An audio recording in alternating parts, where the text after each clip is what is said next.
Hello, we're Andy, the Maniacal Cinephile, and welcome to Boots to Reboots. Here's our thoughts on Mortal Kombat. No, that doesn't sound right. I mean, Mortal Kombat! All of these shitty remakes, is there a single gem? They did it right already. Kill the candle to them. Which any are we watching? Whose personality? One thing's for sure, good people. We got some movies to see. We got boots to replay. Stop ready to stop that shit. We got boots to replay. Stop ready to stop that shit.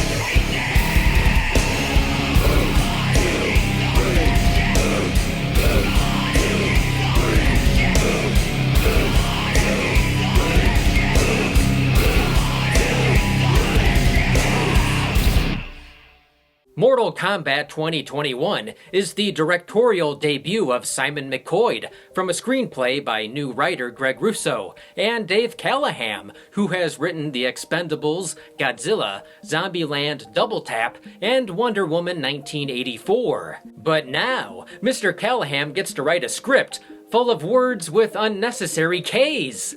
The movie is based on the video game franchise of the same name, created by Ed Boon and John Tobias, serving as a reboot to the Mortal Kombat film series. Once again, Jax, say goodbye to those arms.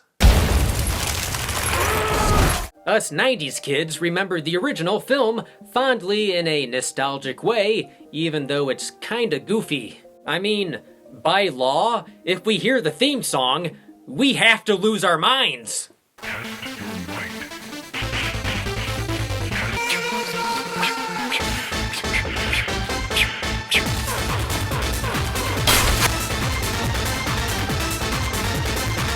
Oh, I sprained something.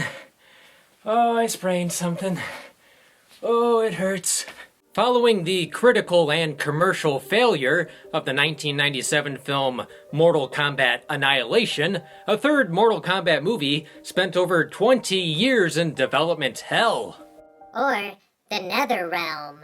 In 2010, Warner Brothers Pictures acquired the rights, and in 2015, James Wan, known for Saw, The Conjuring, and Insidious, was announced as a producer.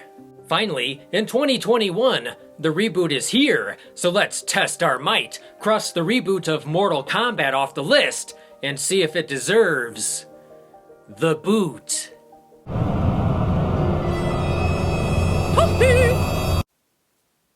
What the hell was that? MMA fighter Cole Young is accustomed to taking a beating for money. Just like our mother's vagina. Cole is unaware of his heritage. Would have been a shorter movie if he used Ancestry.com. He's also unsure why Outworld's emperor, Shang Tsung, is having him hunted by his best warrior, Sub-Zero, an otherworldly cryomancer. In other words, he freezes things. I bet Sub-Zero's poops look like fudge pops. Fearing for his family's safety, Cole goes in search of Sonya Blade at the direction of Jax, a Special Forces major who has the same strange dragon marking Cole was born with. It's a birthmark. What do you mean? He was born with it. Yes, that's what a birthmark is. Soon, Cole finds himself at the temple of Thunder God Lord Raiden, the protector of Earthrealm, who grants sanctuary to those who bear the mark of the Chosen One. Here, Cole trains with experienced warriors Liu Kang, Kung Lao, and rogue mercenary Kano, as he prepares to stand with Earth's greatest champions against the enemies of Outworld. You see, Outworld wants to be like so in this millennia. And the fate of Earthrealm is in their hands. Well, except for Jax. But will Cole earn enough tokens to unlock his special arcana power from the crypt in time to stop Outworld? The video games have a complicated mythology that's all over the place. For the new film, we get a simplified version of the story. It's still a little messy, but it serves the purpose to get us to the next fight scene. It's important to note that this film takes place before the actual Mortal Kombat tournament. They're trying to rebrand as a dinner and tournament. This first movie is more about gathering the troops and learning more about them. Which leads us to... The story sometimes feels a little rushed, so not every actor gets a fully developed intro and character. However, I love that there really aren't any big Hollywood names in the movie. It feels like they found the best actors, fighters, stuntmen from around the world for these parts. The conflict between Joe Taslim's Sub-Zero and Hiroyuki Sanada's Scorpion is the main focus and highlight. Sub-Zero in this movie is a beast and a force to be reckoned with. Every moment he's on screen, you'll get chills down your spine. Until it's ripped from your torso. Sanada was 59 years old during shooting, making him the oldest actor to play Scorpion, but he proves age is only a number. The prologue is effective in fleshing out Scorpion's pain and motivation.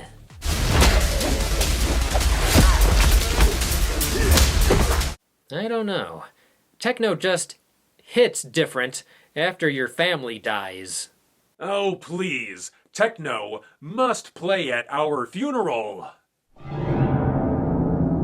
I want people to cry.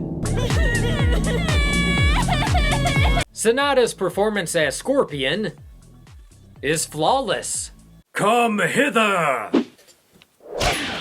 It's nice that Sub-Zero and Scorpion only speak in their native tongues.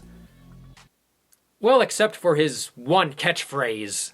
Get over here! Ludi Lin and Max Huang, who play Liu Kang and Kung Lao, are portrayed as cousins, and in real life are former members of Jackie Chan's stunt team, aka Chan's family group. My main worry was that the focus would be taken away from Liu Kang. Thankfully, he still has an important job in getting our fighters ready for the tournament.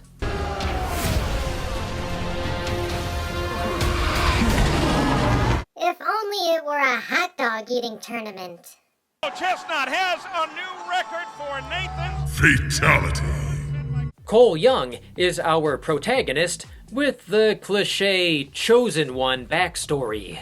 Boring. It was already perfected in Kung Pao.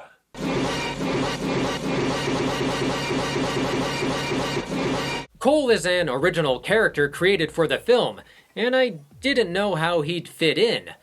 However, he's a natural. His role starts off as the relatable everyday man, and we see this world through his eyes. His ancestry, arcana, and fighting style is interesting. I'm sure in the next Mortal Kombat game, he'll be a playable character. Kano steals the show in the first half as the comic relief. My only complaint is that he was maybe a little too likable. I like my Kano to be a real bastard that you love to hate.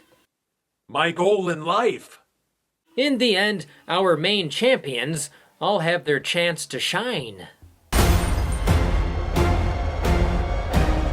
Yeah, I know. Plot, characters, whatever. This is a fighting game, so we're here for the fights. That's why cutscenes have a skip button. The great news is that they're glorious. The fatalities deliver. Kung Lao's especially. Flawless victory. Sadly, there's no babality.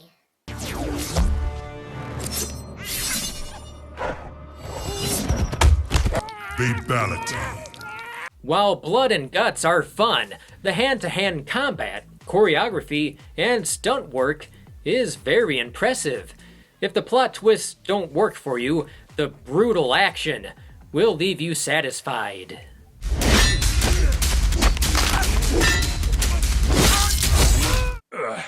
That's what the China buffet is doing inside our stomach. The opening and ending fight between Scorpion and Sub-Zero just kicks all kinds of ass.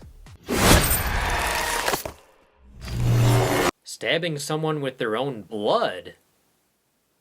Now that's cold-blooded.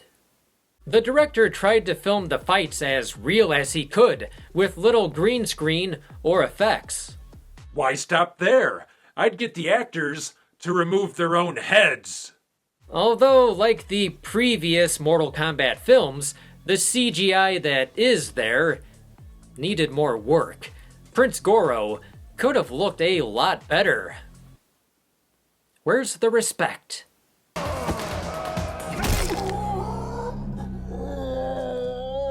R-E-S-P-E-K-T. You'll recognize plenty of iconic elements, Easter eggs, and moves from the games. But the only move I know is sweep the leg.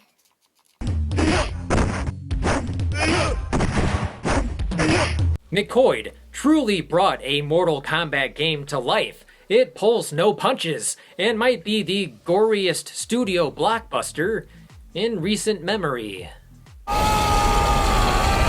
While the first film was PG-13, McQuoid knew this reboot needed to be rated R. It needed the fatalities and less jokes about luggage.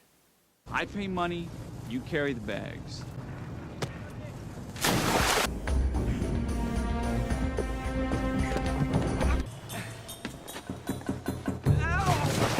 Although it was kind of embarrassing when one of the actors didn't remember how to do their fatality and just stood there until their opponent fell over. Video games adapted into movies have always been tricky to pull off. They're brothers. They're plumbers. At times, the character development is a little lacking in this movie that's supposed to be introducing our characters. There's also some pacing/editing issues, and the CGI characters didn't blend well with the realistic violence. At least the original Goro had a practical nutsack. So, does the reboot of Mortal Kombat deserve the boot? No. Is it a flawless victory? Almost. If you're a fan of the games, you'll have a good time.